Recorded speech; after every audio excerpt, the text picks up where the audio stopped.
reactions as Reno Omokri warns of possible repeat of January 1966 bloody coup d'etat. So what is Reno Omokri trying to bring out here?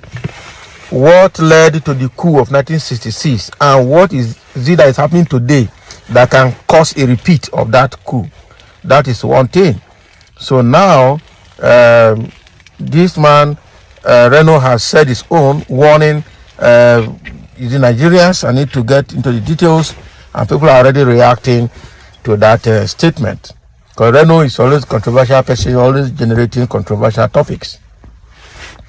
An aide to former president of Nigeria, Dr. Goodluck Jonathan, has drawn the attention of the Nigerian military to be wary of the first ever coup d'etat in the country that took place on January 15, 1966.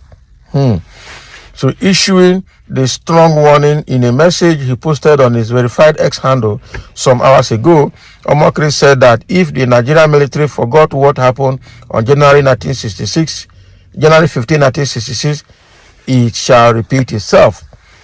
Now, he emphasized that the worded warning was as a result of the threatening email that the daughter of the late Major Chris Anuforo, who was one of the plotters of the above-mentioned coup, Mary Ann Ehejeto, wrote to him on Monday, January 8, 2024.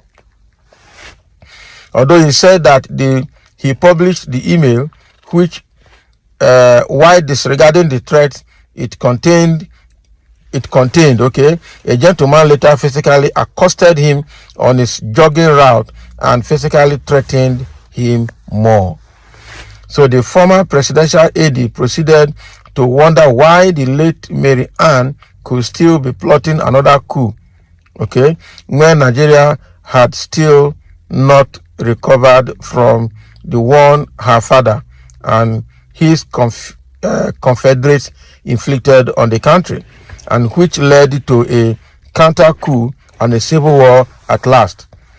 Recalling that late Major Anuforo killed Chief Festus Okotiebo and Lieutenant Colonel Kor Mohammed, James Palm, and Arthur Unegbe, Omokri revealed that Mary Ann wanted to kill him as well. So he then asked if she was not tired of bloodshed. Can you imagine?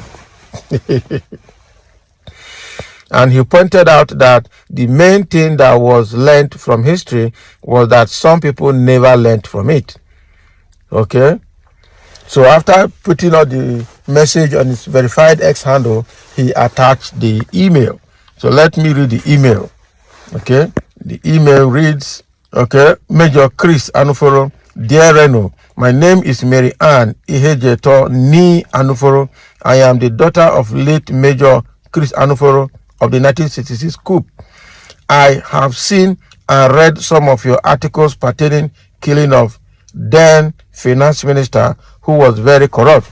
I will not want to go into the incidents of what led to the young officers carrying out the coup.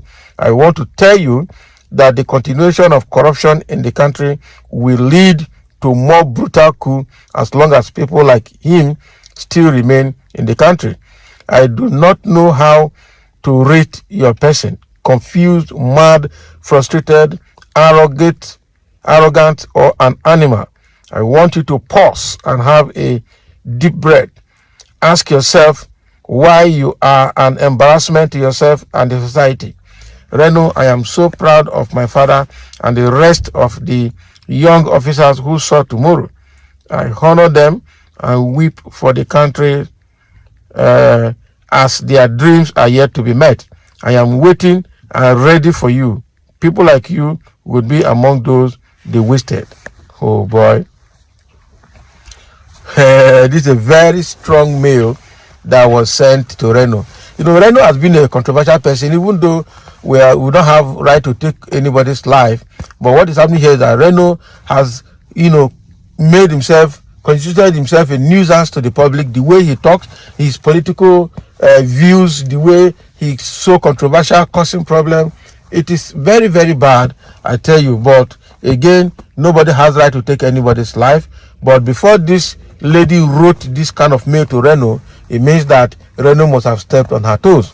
And this is a very serious matter, I tell you. Okay? This is a very serious matter. Okay, so Reno now is now complaining to the public and warning the military.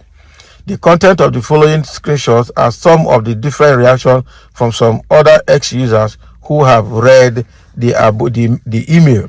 Someone said, who made her father the judge? Was he put on trial? How did her father arrive in the conclusion that he was corrupt? They said everything to justify what they did.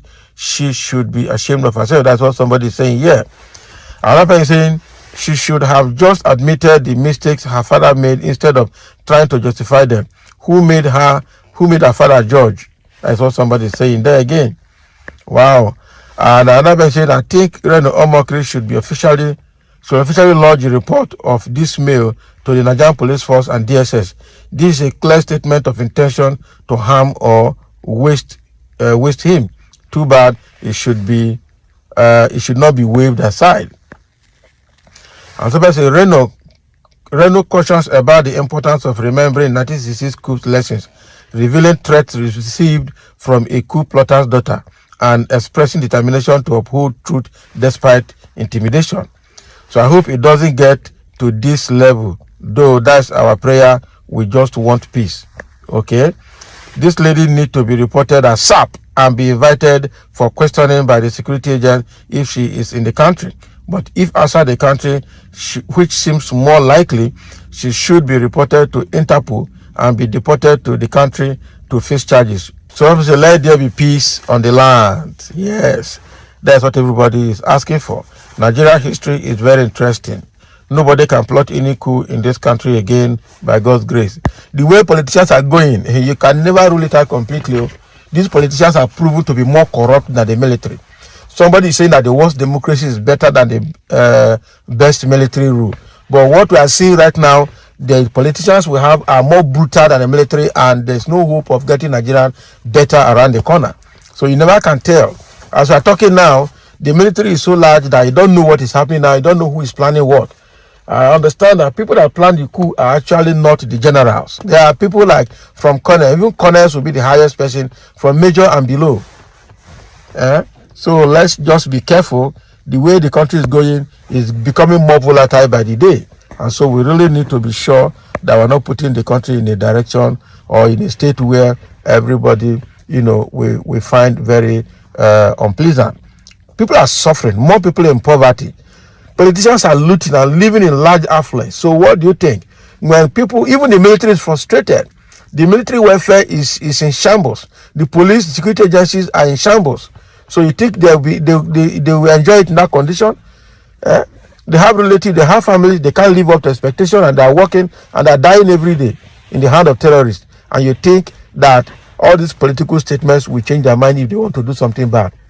All right, God will help us in this country.